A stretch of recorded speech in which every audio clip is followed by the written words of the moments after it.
Welcome back to the Overland Legend and my series on restoring a legend. I'm busy restoring a 1955 107 Land Rover, and in today's episode I finally find a solution to the steering box saga. We fit the gearbox and I assemble and fit the brake lever. I also assemble and fit the clutch and brake pedals.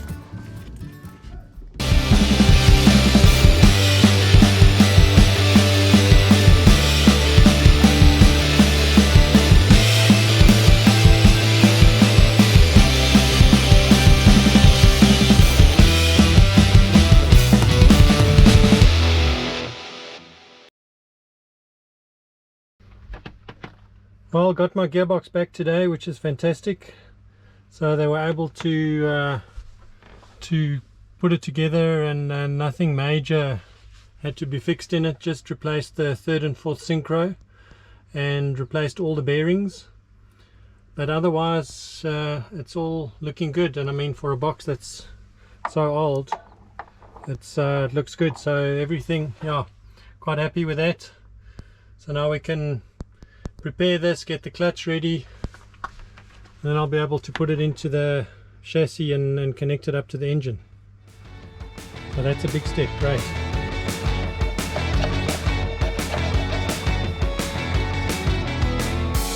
Before putting on the gearbox, I first had to fit the clutch, and so I also replaced the primary pinion bush that the gearbox shaft slots into.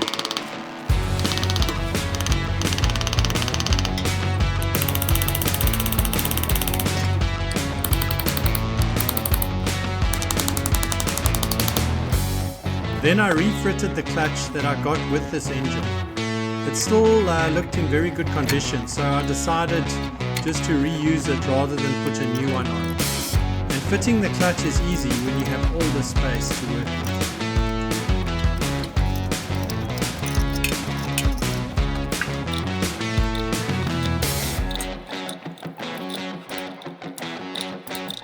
with. Once fitted, we were ready to refit the gearbox.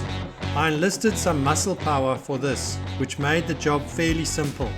It just required a bit of synchronization and working together. And then, okay, yeah, okay. Okay. Okay, down. Okay, it's Okay. Right, we need to keep this back up. oh, ready? Lift again. Okay, and in. Come on. Can you get it in? Okay, there's it. Okay, needs to be now rotated. look at the bolts, and then you can see. There we go. Okay, good job. Okay, hold it in there. Okay.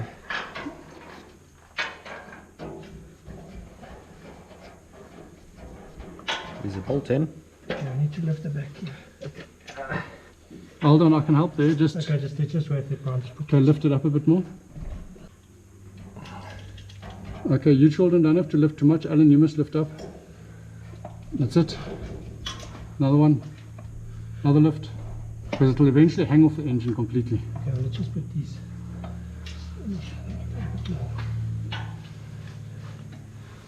Okay. We need to lift it. And lift it back up. Help to. Okay. I don't know if you've got to cap. Okay, you stand a bit more back. I'll tighten these lift it bolts. back for you. Okay, 1, 2, 3, go. That's it. The gearbox went in nicely.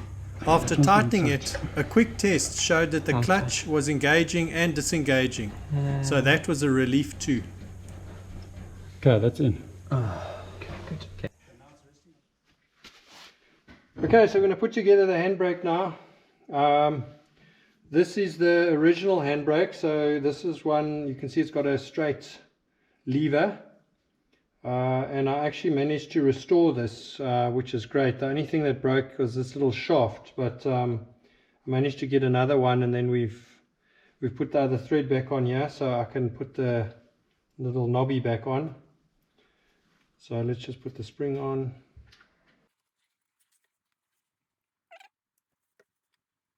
You can see this knob's a little bit worn.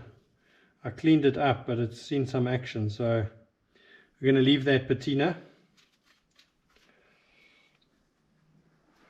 Still works fine, and when it's inside here you can't really see. There we go. Okay, then it's this piece.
Okay, so I'm just putting in these two shafts for the brake and clutch pedals. So the first one is this this shaft which goes through the chassis here, and this is where the pedals run for the brake and the brake and the clutch run on here. So it just fits in here. So this one I'm going to stick in here. It's also a new one. I got a new one because the old one was quite worn on the clutch side. So yeah, so I got a new one. So I've put this. So it looks like it's going to fit nicely there. So I can stick that in there. And then the other shaft that goes on here is onto these bushes that sit in the chassis. So these are the bushes for the relay shaft for the clutch pedal. And I've replaced both of those because the old ones were really shot. Let me just get them and I'll show you. So these were the old ones that I took out, and yeah, you can see they were like, okay, I mean they broke a little bit when I took them out, but they were quite worn on the one side. The shaft is a little bit worn. Yeah, you can see it was worn right through that piece over there. So the shaft's a little bit worn on the end here and over here, but it's still fitting. It's still fitting alright, and it's sort of within the tolerances. So I think it's going to be fine. So when I stick that in there, see it's quite a nice fit there. So I think it's going to be just right. And then that's yeah, the relay shaft for the clutch. So put those two in, and that's a good start there to get that done. Now I can actually put the pedals on and get the rest of it done, so that's going to be lekker.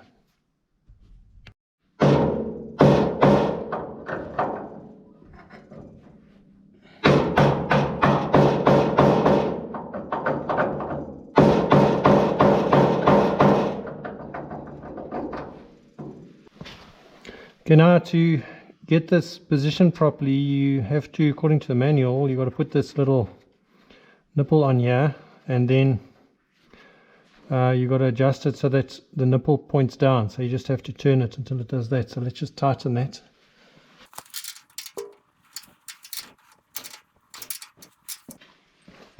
Okay, then to fix this in here, you've got this locking washer.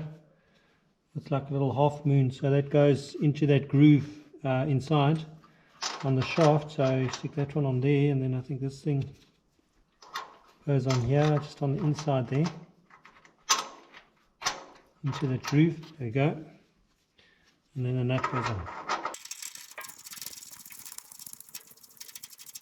That's it. Tighten it up.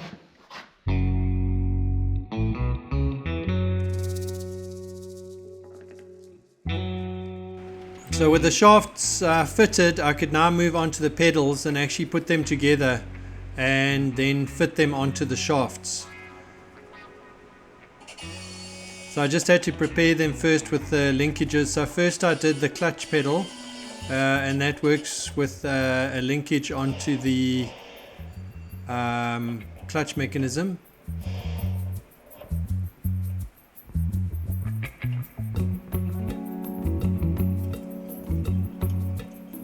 Then I just connected it to the lever for the relay shaft.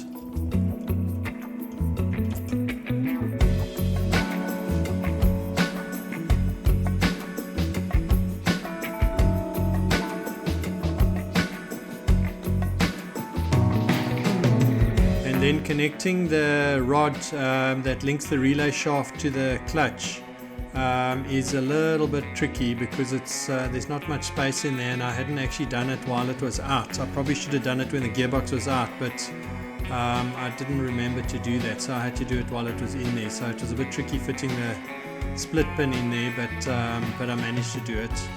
And then connected up the whole clutch mechanism.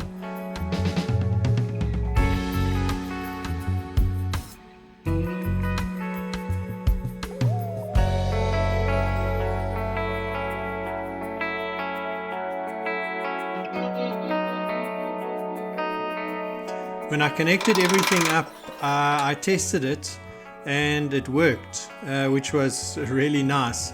But it did seem like there was quite a lot of play, so I wasn't sure if it was if that's just how it was because it's a mechanical mechanism, or if there was something else going on.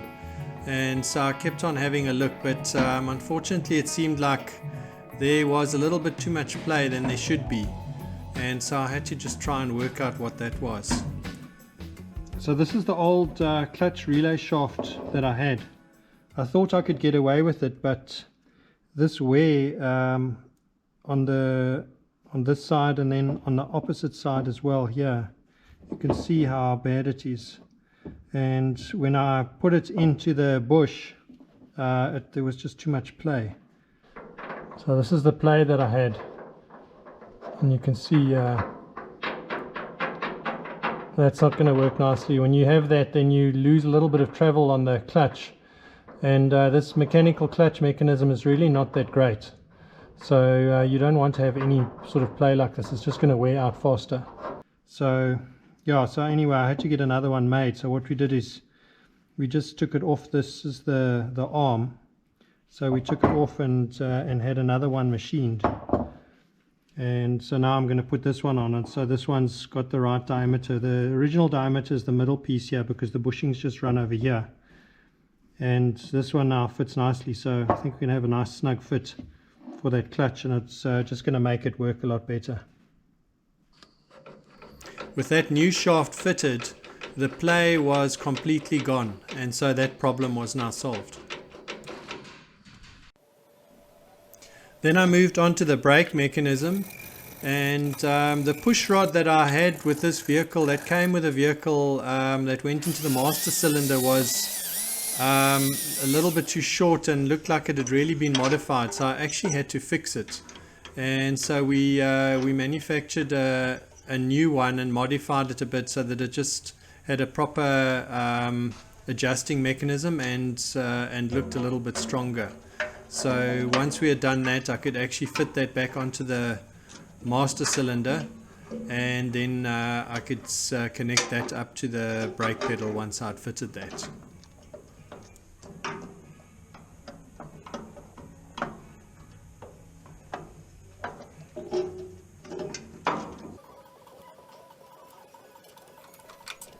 And so with the master cylinder now finally fitted permanently, I could actually get the brake pipes properly connected. So now the entire brake system was connected and ready for use.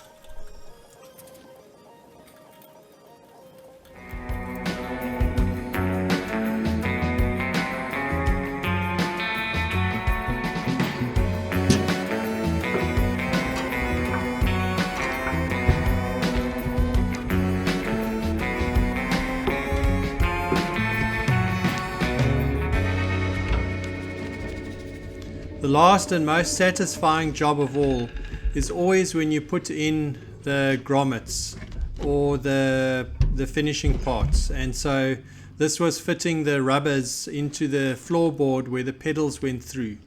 It's one of those tasks that just finishes it off and you always look forward to, because it means you're really getting to the end of the process. And so I fitted these and then finally put the pedals through the holes, and then connected the pedals up to the shafts. And so that concluded this whole exercise of putting the pedals on. And so now I had a full set of controls and was getting closer and closer to actually getting this vehicle started and taking it for that first drive.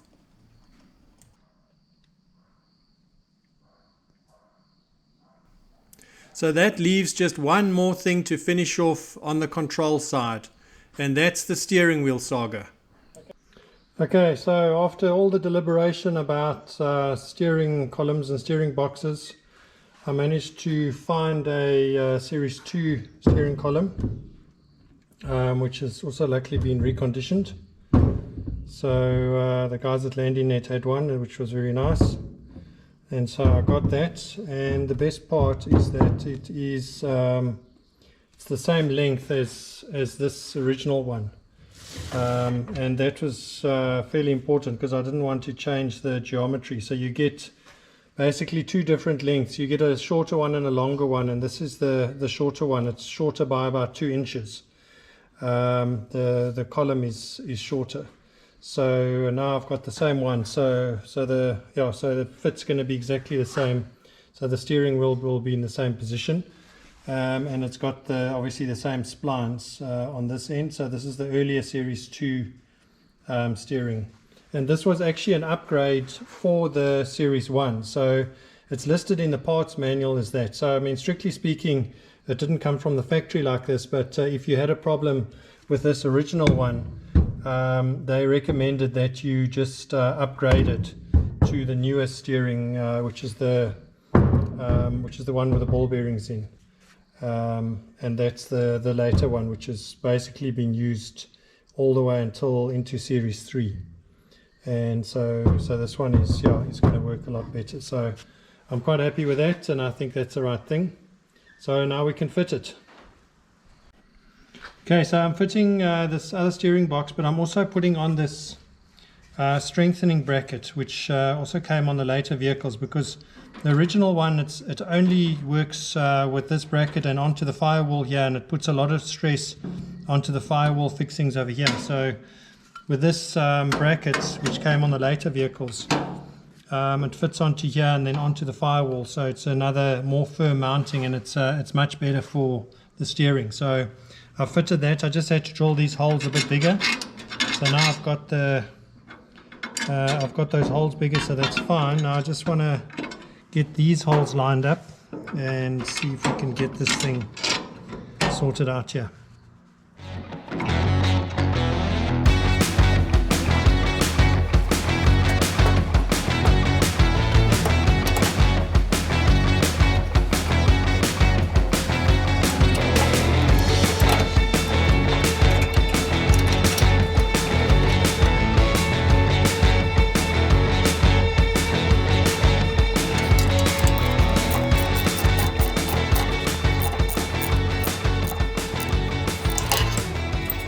So this concludes the saga of the steering box. I have now put in a new Series 2 steering column, and it was a little bit more complicated than what I thought, because my bracket was a little bit skew and I had to just adjust it. But what I've also put on is this strengthening plate, so that's now bolted on. And we've got a nice solid fit here. It's going to work a lot better. So I'm quite happy with that. So that's done. What a mission. Well, that's it for this episode. Thank you so much for watching. And if you liked this episode, then please like. And if you haven't subscribed, then please do so. At the moment, I'm busy preparing the chassis to get it into a proper rolling chassis. And I've also been looking at the fuel system and getting the fuel tank sorted out. So we can look forward to that in the next few episodes.